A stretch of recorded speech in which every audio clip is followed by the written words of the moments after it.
बिस्मिल्लाहिर्रहमानिर्रहीम। एक बुजुर्ग दिन रात इबादत इलाही में मशगूल रहते थे।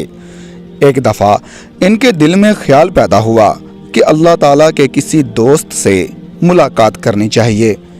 इन्होंने ख्वाब में देखा कि एक नौजवान अपनी बकरियों को चरा रहा है और कोई कहने वाला कह रहा है कि ये नौजवान अल्लाह का दोस्त है, तुम इससे मुलाकात कर लो। वह बुजुर्ग बेदार हुए तो उन्हें इस नौजवान से मुलाकात की जुस्तजू हुई। एक दिन उन्होंने देखा कि वो नौजवान अपनी बकरियों का रेवड़ लेकर रास्ते से गुजर रहा है। वो बुजुर्ग इस नौजवान से मिलकर बहुत खुश हुए और फरमाने लगे कि मैं चंद दिन आपके घर मेहमान बनकर रहना चाहता हूँ।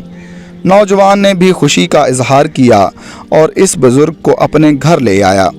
रात के वक्त दोनों आपस में गुफ्तगू कर रहे थे कि इस बुजुर्ग ने नौजवान से अपने ख्वाब का तज़किरा किया और पूछा कि तुम्हारा कौन सा अमल है जो अल्लाह ताला को इतना पसंद आया है कि तुम्हें इस परवरदिगार ने अपने दोस्तों में शामिल कर लिया है।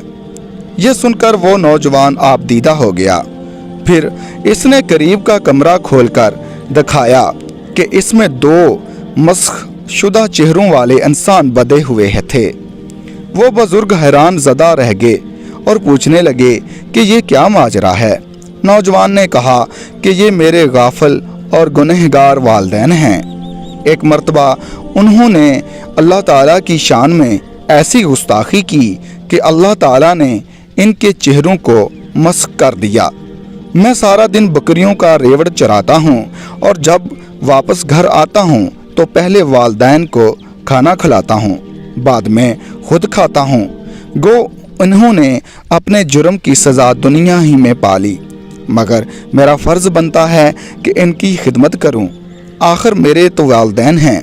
वो बुजुर्ग हैरान हुए और उन्होंने नौजवान को सीने से लगाकर कहा कि हमने सारी सारी रात इबादत की और सारा सारा दिन रोज़ा रखा, मगर इस मकाम तक ना पहुँच सके जिस मकाम पर आपको वालिदैन की अदब और इनकी खिदमत की वजह से पहुंचना नसीब हुआ।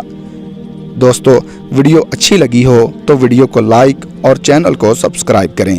अल्लाह निगहबान।